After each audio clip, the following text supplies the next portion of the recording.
Okay. So I've been talking about this temporal process when Marx refers to the forces and relations of production. We need to kind of expand on that and then remember that he said the human essence is these societal relations, which is the forces and relations of production. Then we have to remember that, according to Hegel, this is a living system. This is life.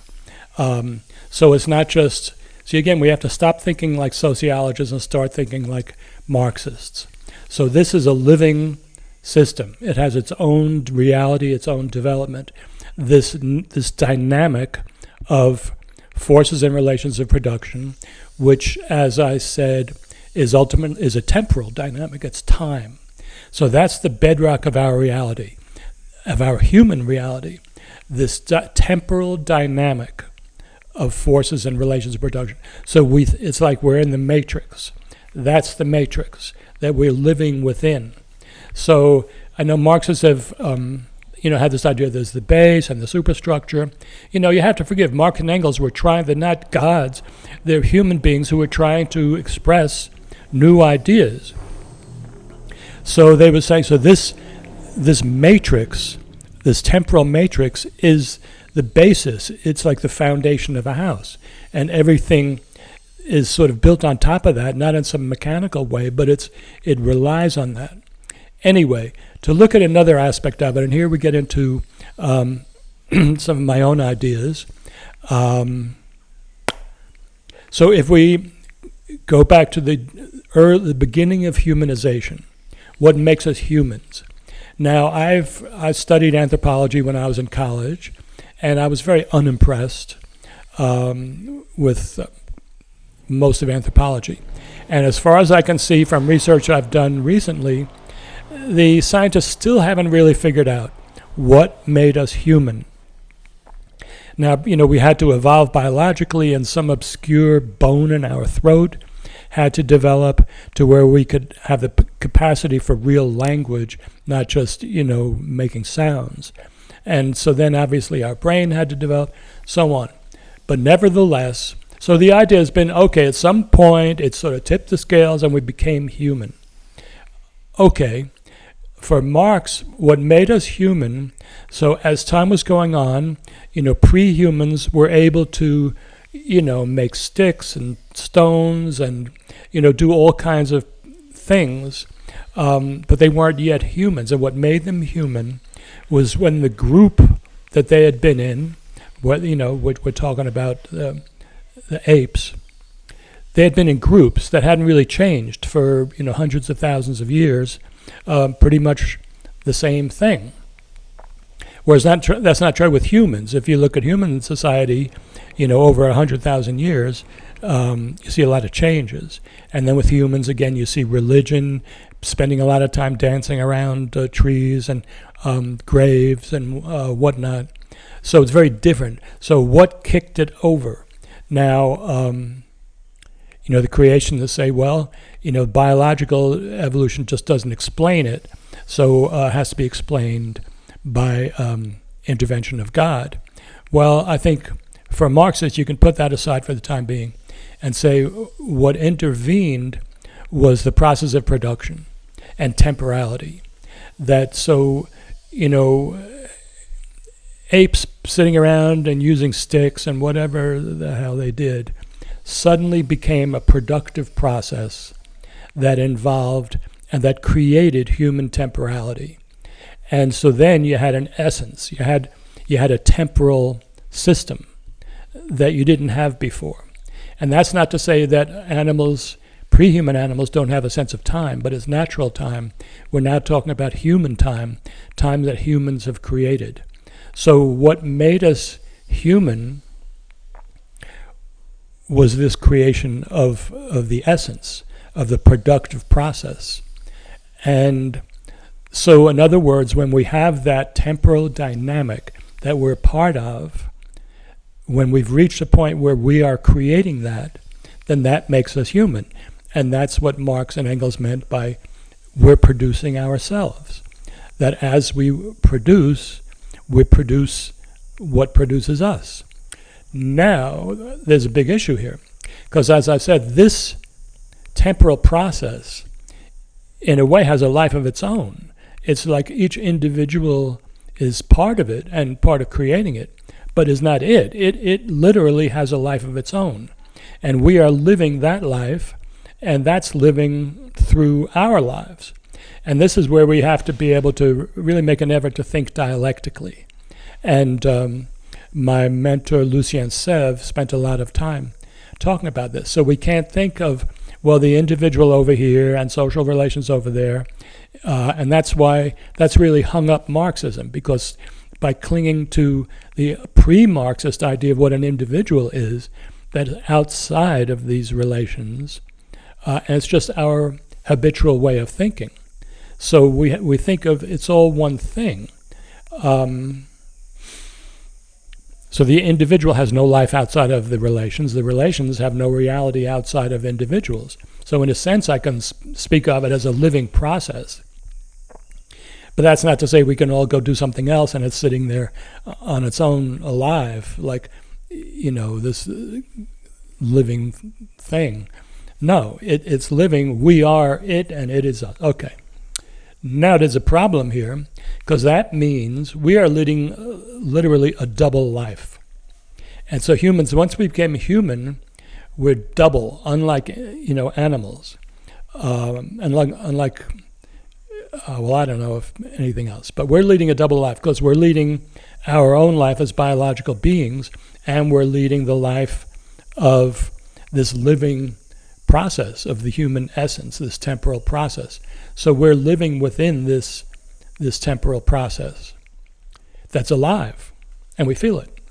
In my humble opinion, and again, I reviewed anthropological theories. When I was in college and graduate school, I studied cultural anthropology. It wasn't my major, but I was always interested. And I always thought the explanations they came up with for religion were, kind of strained. And then I reviewed it recently, and I don't know if they've come up with anything new, but it still seems. But I think this is the basis. This is why humans, part of being human was having this double consciousness, half of which was a religious consciousness, or what we're calling religious consciousness. I don't think they called it that. But from the very start, that is what made us human, or part of what being human was, that we have one consciousness of, I need to go catch a what do you call it, woolly mammoth, so I can put food on the table tonight. You gather, I'll hunt, whatever they were thinking about. But then at the same time, being human, they're spending like 50% of their time or more doing rituals. It's like, okay, I got this bow and arrow, I'm going to use it to kill the mammoth, and now I'm going to spend 5 weeks carving little symbols in the bow and arrow. And you could imagine, somebody coming and say, why, you could be out there hunting, why are you wasting your time, carving these stupid symbols on your arrowhead or on the thing, or going and painting these paintings in our cave? Like, why are you spending your time with that? Well, that's just the way it was. That was the distribution, the way time was distributed, and there's reasons for it. And so I think the whole field of anthropology needs to be reconceptualized in these temporal terms, in terms of who's living what life, and the way our consciousness is formed.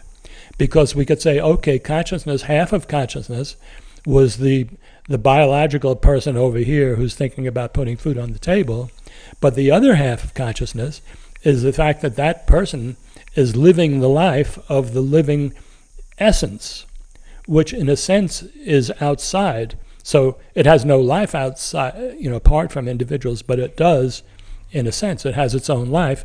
So the individual feels that he's living this other life, like a double life, like I said. So, and that's true.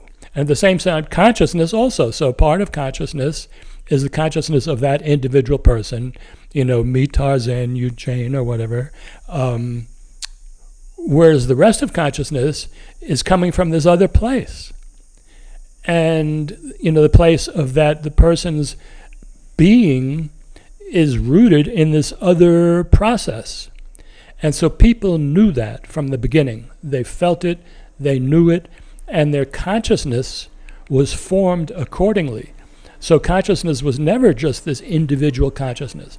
Consciousness was partly the individual, and then partly the consciousness produced by the reality that this person is living the life of that living temporal essence that humans have created.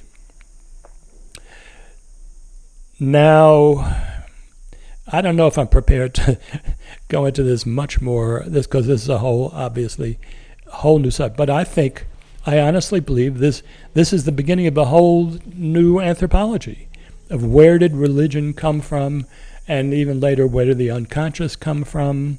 Why does our consciousness always have this double nature? Why has human activity from the start, as soon as we were humans, we have this double nature, and Marxists have never addressed this. Why are people, Marxist talks about, production, like all that's going on, hunting, gathering, building, but that's not true. People were spending more than half their time doing this other stuff, carving little things, painting, dancing around the maypole, carefully digging graves so that people can be buried in a certain way, building things, monuments that had no use value. Marxists have neglected that at their own peril, because they haven't really gotten the full picture that humans always have had this double nature.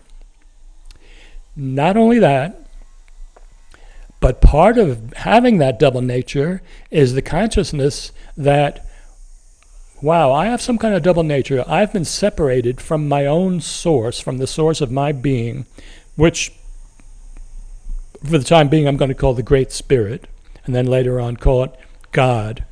And speaking of that, monotheism existed way earlier than we've thought. We thought that, say the Egyptians had a dozen different gods, or a few dozen, and then at some point, they developed one God, probably, after the Jews came along and did that. No, the Egyptians always were essentially monotheistic. And before that, there was the Great Spirit. So people have always known that, and they've known that they had a double being that somehow, except they thought of the Great Spirit not as part of them, but as the foundation of them that they got disconnected from. So this gets into the whole subject of alienation, or of what Hegel called objectivation, that we became separated. So people sensed that right from the start. They sensed that they had a double being, but that they had been separated from the true source of their being, which was they personified as the Great Spirit.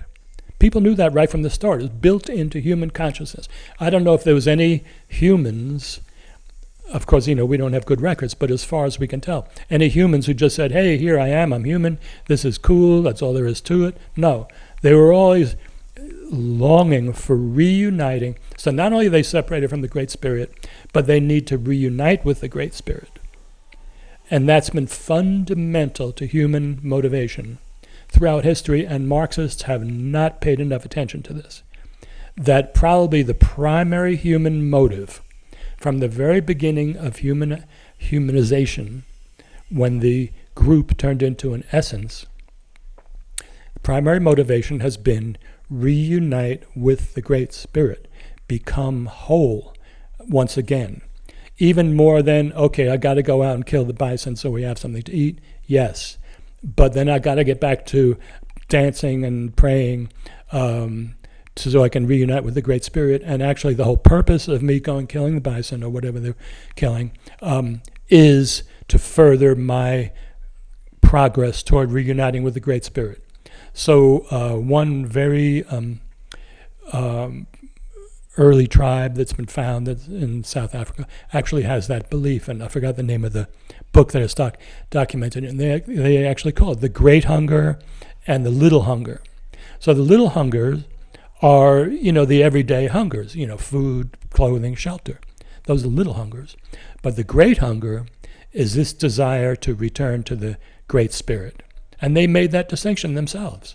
And unfortunately, Marxists haven't seen that. So Marxists are all hung up on, production and, supplying, goods and services and whatever. Whereas the primary motivation through much of history, until somehow in the modern world, that went off track, at our own peril. But the primary motivation for most of history has been return to the Great Spirit, overcome alienation, whatever this separation is that happened from the Great Spirit, from God, whatever we want to call it, we need to get back. So it's been a dynamic. So it's a dynamic built into this whole living dynamic of human life. So somehow in that temporal dynamic that we're calling, the living human life as it's living, built in to the dynamic is the motivational system and the consciousness that I want to return to whatever it is, the source of my being. And Marxists need to look at this, because what will drive us toward the next form of society is the same motivation, because it's the motivation that people have always had. And as I've shown that people, especially it was very developed in ancient Egypt, this desire for a harmonious society where we are reunited with God, reunited with the cosmos, with each other, and so on, where there's all the separations and antagonisms that characterize society have been overcome, and there we are. And as I said, Hegel's description of the kingdom of God that he came to after years of studying the Bible when he was younger and a theology student was the exact same as the Egyptians' description of their perfect society. And then it was Marx, in his early writings, when he described communism, it was the exact same. So this is built into human motivation, and Marxists of today, we need to find that. It's okay, where is that? Because it's always been there, but we're living in a time that's where we've become tremendously disconnected. But it shows up in, here I have to acknowledge, I spent my career as a psychologist, not as a philosopher. It shows up in, human irrationality and the terrible state of being in the modern world, where we're so disconnected. Okay, I'm going to leave it at that for today.